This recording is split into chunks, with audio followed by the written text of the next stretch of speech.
ஒரு பரந்த பாலைவனத்தில் தனியாக வாழ்ந்த ஒரு விவசாயி தாகமாக தவித்துக் கொண்டிருந்த ஒரு குரங்கை கண்டான்.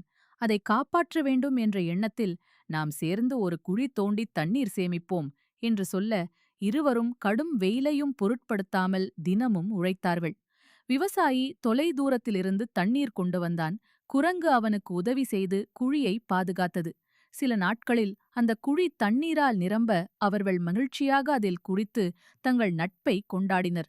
ஆனால் ஒருநாள் மிகுந்த தாகத்துடன் வந்த ஒரு பெரிய எருமை அந்த தண்ணீர் முழுவதையும் குடித்துவிட்டது. அதை பார்த்த விவசாயியும் குரங்கும் துயரத்தில் அழ ஆரம்பித்தனர்.